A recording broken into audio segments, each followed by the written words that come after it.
ওয়াকফ আইনের যেটা নিয়ে এসছে এর আপলোড দেওয়ার সময় কিন্তু লিঙ্ক ফেল করছে বা অধিকাংশ নিচুকরণ দিতে পারছে না, লিঙ্ক বারবার ফেল করছে।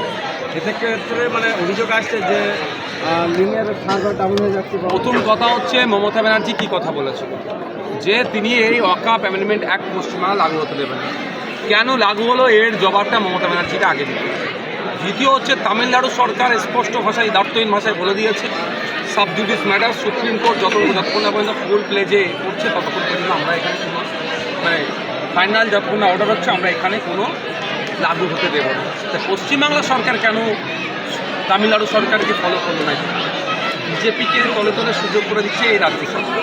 দ্বিতীয় হচ্ছে আর স্বল্প সময়, ছ মাস আগে কিরণ রিজিজু এইটার ওয়েবসাইটের এই বিষয়টা নিয়ে করেছে। তখন তো যদি এদের এতই পাপ থাকতো তাহলে তখন থেকে এটা প্রিপারেশান নিতে পারবে। এখন যত শেষের দিকে আসবে দেখবেন ওয়েবসাইট তত ডাউন স্লো চলবে। ইচ্ছাকৃতভাবে এটা করাই কি বা টেকনিক্যাল পার্ট আমার জানা নাই, কিন্তু তাহলে এই অল্প সময় কীভাবে হবে? এটা এক্সটেন্ড করতে হবে, 1 বছর টাইম দিতে হবে, সাথে সাথে সরলীকরণ করতে হবে এবং যেটা ওয়াক বাই ইউজার আছে সেগুলোকে ওয়াকফ বোর্ড অফ ওয়েস্ট বেঙ্গলকে ইসি নাম্বার দিয়ে ইনক্লুড করতে হবে।